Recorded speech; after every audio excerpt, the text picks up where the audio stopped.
Hi hello good bye വ്ലോഗ്സിന്റെ പുതിയൊരു വീഡിയോയിലേക്ക് സ്വാഗതം. അപ്പോൾ നമുക്ക് ഇപ്പോൾ വെക്കേഷൻ ടൈമാണ്. കുട്ടികളൊക്കെ ആയിട്ട് ഒരു ട്രിപ്പ് പോകാൻ പ്ലാൻ ചെയ്യുന്നവർക്കാണെങ്കിൽ ഇതൊരു ബെസ്റ്റ് ഓപ്ഷൻ ആണ്. നമുക്ക് തെന്മലയിലേക്ക് ഒരു യാത്ര പോകാം. ഒരു ചെറിയ ട്രിപ്പാണ്, ട്രെയിനിലാണ് പോകുന്നത്. കൊല്ലത്ത് നിന്നാണ് കയറുന്നത്. കൊല്ലത്ത് ഒരു ഉച്ചയ്ക്ക് 12 മണിയാകുമ്പോഴത്തേക്ക് ചെന്നൈ എഗ്മോർ എക്സ്പ്രസ്സിലാണ്. അതൊരു 1:45 2 മണിയോട് അടുപ്പിച്ച് നമ്മൾ തെന്മലയിൽ എത്തുന്നതാണ്. അപ്പം ഈ നമ്മളിപ്പോൾ ട്രെയിനിൽ പോയിക്കൊണ്ടിരിക്കുകയാണ്. അപ്പം ഈ തെന്മല അടുക്കുന്ന ആ ഒരു സ്റ്റേഷൻ അടുക്കുന്ന ഒരു ടൈമിൽ വളരെ മനോഹരമായ വ്യൂ ആണ്. ചെറിയ തണുപ്പൊക്കെ ഉള്ളതുകൊണ്ട് ക്ലൈമറ്റ് വളരെ മനോഹരമാണ്. നമ്മളിതാ ഇപ്പൊ തെന്മല റെയിൽവേ സ്റ്റേഷനിൽ എത്തിയിരിക്കുകയാണ്. ഞാൻ നേരത്തെ പറഞ്ഞതുപോലെ ചെറിയ മഴയുള്ളത് കൊണ്ട് തന്നെ തണുപ്പും ആ ഒരു ക്ലൈമറ്റും, ചെറിയ സ്റ്റേഷൻ ആണെങ്കിൽ കൂടിയും എവിടെ നോക്കിയാലും മനോഹരമായ വ്യൂ തന്നെയാണ്. നമ്മള് സ്റ്റേഷന്റെ ഫ്രണ്ടിൽ കൂടെ തന്നെ ലെഫ്റ്റ് സൈഡിൽ താഴേക്ക് ഇറങ്ങുമ്പോൾ തന്നെ അവിടെ ബസ് സ്റ്റോപ്പ് ഉണ്ട്, ടാക്സി, ഓട്ടോ എല്ലാം അവൈലബിൾ ആണ്. ഇപ്പം നമ്മള് ഇതിപ്പോ എന്ന് പറയുമ്പോൾ നമ്മൾ തെന്മല എക്കോ ടൂറിസത്തിന്റെ ഒരു പാക്കേജ് എടുത്തിട്ടുണ്ട്. അതായത് നമ്മളൊരു സ്റ്റേ കൂടിയുണ്ട്. അതായത് KIPയുടെ സ്റ്റേ, അതായത് കല്ലട ഇറിഗേഷൻ പ്രോജക്റ്റിന്റെ അണ്ടറിൽ വരുന്ന ഒരു ഹോം സ്റ്റേ ആണ്. ആ ഹോം സ്റ്റേ നമ്മൾ പ്രീ ബുക്ക് ചെയ്യണം. അതിന്റെ ടൈം എന്ന് പറയുമ്പോൾ, അതായത് നമുക്ക് ചെക്കിംഗ് ടൈം ഒരു ദിവസത്തേക്കുള്ള സ്റ്റേക്ക് ചെക്കിംഗ് ഒരു 11 മണി 11:15 ചെക്കിങ്ങും പിറ്റേന്ന് രാവിലെ ഒരു 11-12 മണിയോടെ ചെക്ക് ഔട്ടും, അങ്ങനെയാണ് നമുക്ക് ഒരു റൂം അവർ അസൈൻ ചെയ്ത് തരുന്നത്. അപ്പൊ നമ്മളത് പ്രീ ബുക്ക് ചെയ്യണം. അപ്പം അതിന്റെ നമ്പറും ഡീറ്റെയിൽസും ഒക്കെ ഞാൻ ഡിസ്ക്രിപ്ഷനിൽ കൊടുത്തേക്കാം. ഇപ്പൊ നമ്മളിതാ റെയിൽവേ സ്റ്റേഷനിൽ നിന്നും തെന്മല എക്കോ ടൂറിസത്തിന്റെ ഓഫീസിലേക്ക് പോവുകയാണ്. അപ്പോൾ നമുക്ക് ബാക്കി ഡീറ്റെയിൽസും വിശേഷങ്ങളും ഒക്കെ നമുക്ക് അവിടെ ചെന്നിട്ട് പറയാം. ഇതാണ് ഓഫീസ്, തെന്മല എക്കോ ടൂറിസത്തിന്റെ മെയിൻ ഓഫീസ് ഇതാണ്.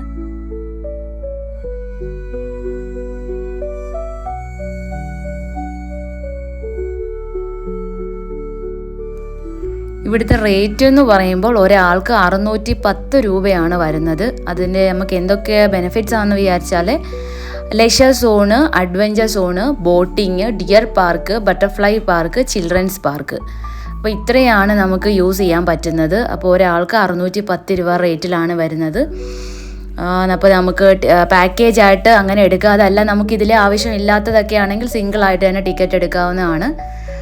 ഇതിപ്പോൾ ഇതാണ് നമ്മുടെ ഹോം സ്റ്റേ വരുന്നത്. KIPയുടെ അണ്ടറിൽ വരുന്ന കല്ലട ഇറിഗേഷൻ പ്രോജക്റ്റിൻ്റെ അണ്ടറിൽ വരുന്ന ഒരു ഹോം സ്റ്റേ ആണ്.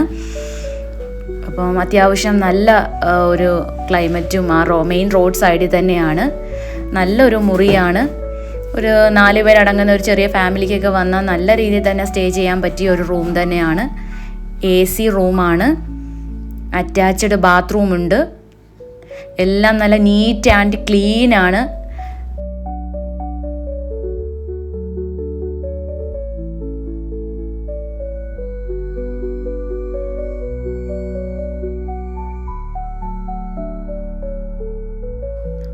അതുപോലെ ഫുഡിൻ്റെ കാര്യം, ഈ നമ്മുടെ സ്റ്റേയുടെ തൊട്ട് മുന്നിൽ തന്നെ KIPയുടെ ക്യാൻറ്റീനാണ്. അപ്പോൾ നമുക്ക് ഫുഡും കാര്യങ്ങളും എല്ലാം അവിടെ അവൈലബിൾ ആണ്. ഇതിപ്പോൾ നമ്മളിതാ ബോട്ടിങ്ങിന് എത്തിയിരിക്കുകയാണ്. ബോട്ടിങ്ങിന് നമ്മൾ 4 മണിക്ക് മുമ്പ് തന്നെ റിപ്പോർട്ട് ചെയ്യണം, അല്ലെങ്കിൽ നമുക്ക് ബോട്ടിങ് നടക്കത്തില്ല. അപ്പോൾ അതുകൊണ്ട് ആദ്യം തന്നെ അതങ്ങ് ഫിനിഷ് ചെയ്യാമെന്ന് അവർ തന്നെ പറഞ്ഞായിരുന്നു. അത് ആദ്യം കംപ്ലീറ്റ് ചെയ്യണം.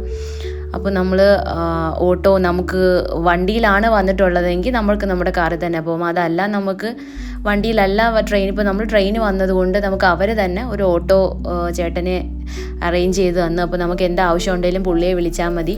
അപ്പോൾ ഞങ്ങൾ പുള്ളിയെ വിളിച്ചു. ഓട്ടോയിൽ ഇതായിപ്പം ബോട്ടിങ്ങിനായിട്ട് ഇത് കല്ലട ഡാമിൻ്റെ റിസർവ് ഏരിയ ആണ്. അപ്പം ഇവിടെ ഒരുപാട് കുരങ്ങന്മാരൊക്കെ ഉണ്ട്. നല്ല ക്ലൈമറ്റാണ്. അതായത് ഞാൻ പറഞ്ഞ പോലെ ഈ വൈകുന്നേരം ആകുമ്പോൾ ഇവിടെ ചെറിയ രീതിയിലുള്ള എപ്പോഴും ഒരു മഴ അല്ലെങ്കിൽ തണുപ്പ്, ഒരു ചെറിയ ആ ഒരു ക്ലൈമറ്റ് ആയിരിക്കുമെന്നാണ് ഇവിടുത്തെ ചേട്ടന്മാരൊക്കെ പറഞ്ഞത്. ഇപ്പം നമ്മളിതാ ഒരുപാട് മങ്കീസ് ഉണ്ട്.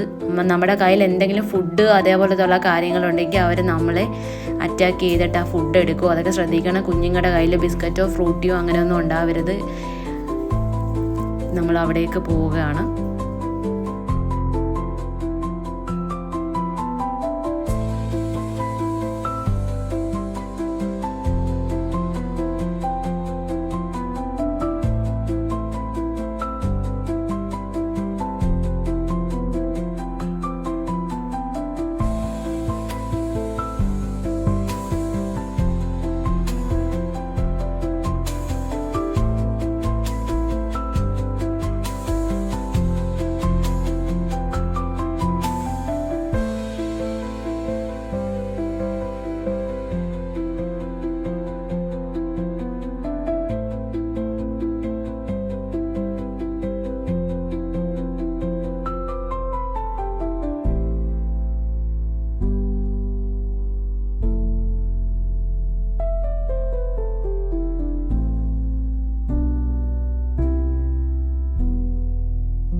ഇതിപ്പോൾ വേനൽ ടൈം ആയതുകൊണ്ടാണ്, വെള്ളം ഇറങ്ങി നിൽക്കുന്നത് കൊണ്ടാണ് ഇത് നമുക്ക് റിസർവ് ഏരിയ ഒക്കെ ഇങ്ങനെ കാണാൻ കഴിയുന്നത്. ഇല്ലെങ്കിൽ ഈ പച്ചപ്പ് മാത്രമേ നമുക്ക് കാണാൻ പറ്റത്തുള്ളൂ. അതായത് റോസ്മലയുടെ, നമ്മൾ റോസ്മലയൊക്കെ പോയിട്ടുള്ളവർക്ക് അറിയാം, അതിൻ്റെ മുകളിൽ നിന്ന് നോക്കുമ്പോൾ ഈ ഒരു വ്യൂ ആണ് നമുക്ക് കാണാൻ പറ്റുന്നത് ശരിക്കും. അപ്പോൾ അവിടെ നിന്ന് നമുക്ക് ഈ മഴ സമയത്തൊക്കെ ആണെങ്കിൽ ഈ ഒരു പച്ചപ്പ് മാത്രമേ കാണാനൊക്കത്തുള്ളൂ. നമുക്ക് അതിൻ്റെ ഈ സൈഡൊന്നും കാണാനൊക്കത്തില്ല. വെള്ളം ഫുള്ള് കയറും, കറക്റ്റ് മേളിൽ വരെ വെള്ളമായിരിക്കും. ഇതിപ്പം ഒരു ഡ്രൈ സമയം ആയതുകൊണ്ടാണ്, ഇങ്ങനെ വെള്ളം ഇറങ്ങി നിൽക്കുന്നത് കൊണ്ടാണ് നമുക്ക് ഇതൊക്കെ ഇങ്ങനെ ഒരു വ്യൂ ആയിട്ട് ഈ ഒരു രീതിയിൽ കാണാൻ സാധിക്കുന്നത്. ബോട്ടൊക്കെ സെറ്റായി കിടപ്പുണ്ട്. ഇവിടെ ബോട്ടിംഗ് ഉണ്ട്, അതായത് മറ്റേ കൊട്ടവഞ്ചിയുണ്ട്. നമുക്കിഷ്ടമുള്ളത് ഏതാണെന്ന് വെച്ചാൽ അത് ചൂസ് ചെയ്യാവുന്നതാണ്. ഞങ്ങൾ ബോട്ടാണ്.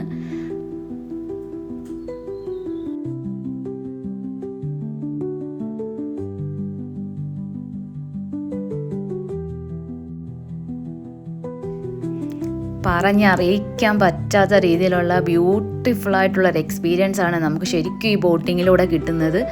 അത് പറഞ്ഞ് നമുക്കത് ഫലിപ്പിക്കാൻ കഴിയില്ല, അത്ര ബ്യൂട്ടിഫുള്ളാണ്. വെള്ളത്തിൻ്റെ ആ ഒരു കളറ്, ആ മലനിരകൾ, നമ്മളെ മലയോടൊക്കെ അടുത്ത് ബോട്ട് ചെല്ലുമ്പോൾ കിട്ടുന്ന ആ ഒരു ഫീല് ഒക്കെ ബ്യൂട്ടിഫുള്ളാണ്. ഈ പാക്കേജ് എടുത്ത് ഇവിടെ വരുന്നവർ ഈ ബോട്ടിങ് മിസ് ചെയ്യരുത്.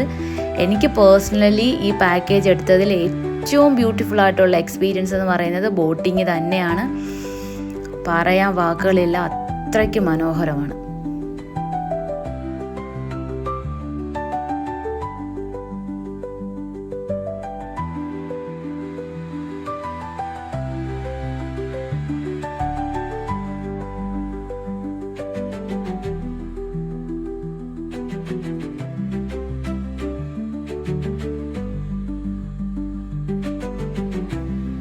ഈ ബോട്ടിലെ ഡ്രൈവർ ചേട്ടൻ നമുക്കിതിൻ്റെ ഒരു ഹിസ്റ്ററിയും കാര്യങ്ങളുമൊക്കെ വളരെ ഡീറ്റെയിൽ ആയിട്ട് തന്നെ പറഞ്ഞു തരും. അപ്പോൾ അതൊക്കെ കേട്ടിങ്ങനെ ബോട്ടിങ് ചെയ്യാൻ വളരെ രസമാണ്. അപ്പോൾ ഇതിൻ്റെ ബാക്കി ഡീറ്റെയിൽസും ബാക്കി കാര്യങ്ങളൊക്കെ ഞാൻ വീഡിയോ പാർട്ട് 2 ആയിട്ട് അപ്ലോഡ് ചെയ്യുന്നതായിരിക്കും. ഓക്കെ, അപ്പം താങ്ക് യു ഫോർ വാച്ചിങ്.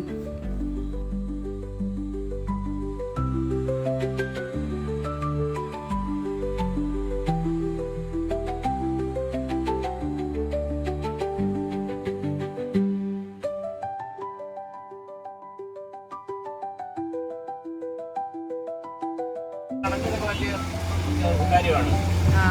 ആസ്വാദനം എല്ലാത്തിലും മൃഗങ്ങൾ അനിമൽസേ പറഞ്ഞിട്ട് വഴിപ്പെടാണ് നമുക്ക് ആ ഒരു വെള്ളം ശുദ്ധമായ വെള്ളമാണ്.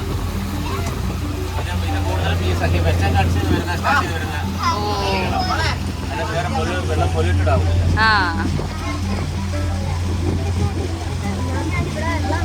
ഞങ്ങളൊക്കെ നല്ല സമ്മർ വരുമ്പോൾ ഈ വെള്ളം കുടിക്കുന്നത് വീട്ടിൽ നിന്ന് കൊണ്ടിരുന്ന 1 ലിറ്റർ വെള്ളം കുടിക്കാൻ മതി. പിന്നെ ഇത്